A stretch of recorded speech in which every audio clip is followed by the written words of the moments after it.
हाम्रो सारा जीवनै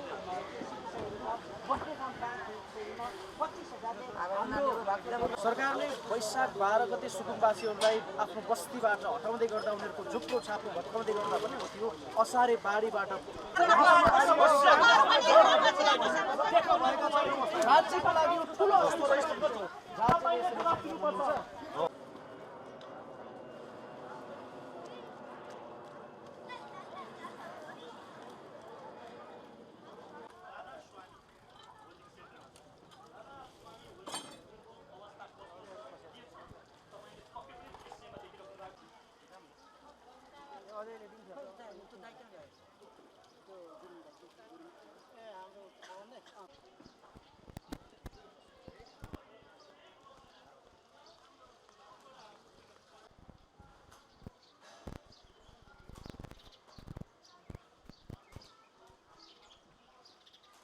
आज राति 12 बजेबाट यो होल्डिङ सेन्टर जो कीर्तिपुर सत्सङ्ग भन्ने होल्डिङ सेन्टरमा करिब 167 परिवार छन्। 67 परिवारमा एकदम पानी चाहिँ अहिले चाहिँ त्यो राति 12 बजे चाहिँ पानी चाहिँ लगभग 4-5 फुट पानी आयो र अहिले अवस्था अत्यन्तै क्रिटिकल अत्यन्तै गाह्रो अवस्थामा छ। यहाँ 70, 72, 80 वर्षका नागरिकदेखि लिएर आमाहरूदेखि लिएर दीर्घरोगी पित्त थैलीको चाहिँ बिमारीहरू, मुटुका बिमारीहरू, सुगरका बिमारीहरू रहनु भएको छ र अहिले चाहिँ ओजस्वी भन्ने एकजना के अरे गृह मन्त्रालयको प्रतिनिधि आएको भनेर उहाँले पटक पटक यहाँका नागरिकहरूलाई एक एकजनालाई 82 वर्षको आमालाई तपाईलाई जागिर दिन्छौँ तपाईँ यहाँबाट निस्किनुहोस् भनेर फकाइ फुल्याइ गरिराख्नु भएको छ। यो कहाँबाट किन यस्तो भइरहेछ मलाई थाहा छैन। 82 वर्षका एकजना आमालाई तपाईलाई जागिर दिने तपाईँलाई चाहिँ राम्रो ठाउँमा लाने भनेर फकाइराख्नु भएको छ। त्यो लाने कहाँ हो भन्ने कुरो केही थाहा छैन।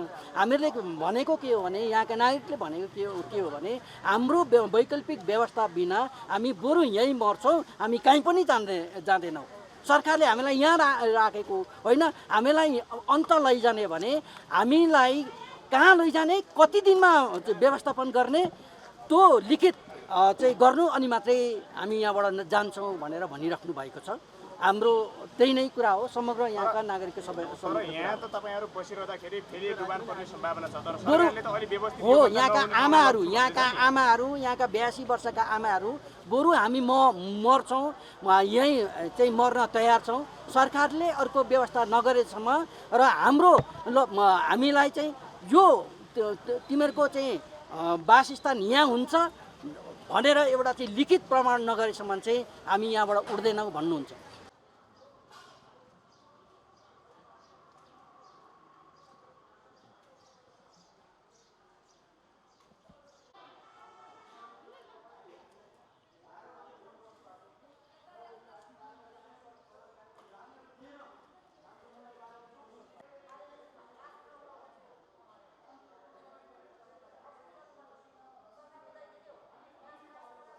आज हामीले यिनीहरू त्यसो गर्दैन, लिखित जानु लिखित बनेपाबाट ल्याएको। अहिले यो हामीलाई लाने भनेको ठाउँको मान्छे छ नि त्यहाँबाट लगेर हिजो मात्रै इजाङको हाउसिङमा लगेको अरे भक्तपुरको मान्छे उता काठमाडौँमा ल्याउने अनि काठमाडौँ मान्छे त भक्तपुरले ल्याउने त कोहीले त 1-2वटा यसो अर्काको भाँडा मोलेर काम गरेको थियो त्यो पनि टुट्ने भयो नि त। त्यो ठाउँमा कहिले जाने हामी? तपाईँको सामानको माया हुँदैन। एउटा यत्रो कुखुराको चल्ला त अब मेरो भनेर कुकुरको बच्चा पालेपछि मेरो भनेर त हिँड्नुपर्छ भने कम्ती सामान छ त यहाँ एउटा घरको।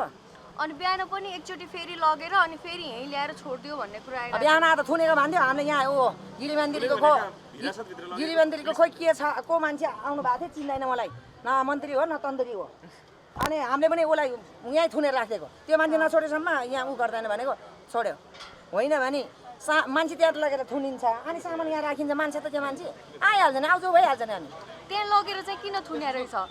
खाजा खाने भने त खाजा त के हो यत्रो खोइ के सेतो यत्रो दिएको थियो त्यो खाजा पनि चिन्दैन हामीले कहिले देखेको पनि छैन।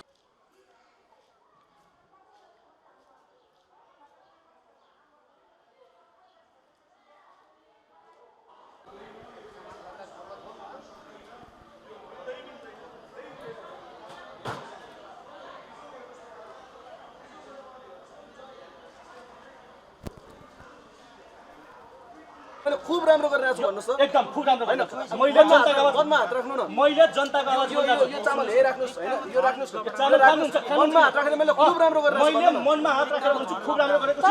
तर तपाईले शपथ लिएको जुन थियो नि मनमा हात राखेर मिडियाको अगाडि सुन्नु है तपाईहरु टाइममा आउनु भएको थियो नि त्यो बेला फेरि उहाँहरु हुँदाखेरि गरेको सुन्नुपर्छ उहाँहरुले यो भन्नुस् न के हुन्छ गरेको भन्नुपर्छ गरेको हो उहाँले उहाँहरुले नै बाढी त पक्कै पठाइदिएको त होइन होला अब नि यो के गर्ने त भन्नुस् न।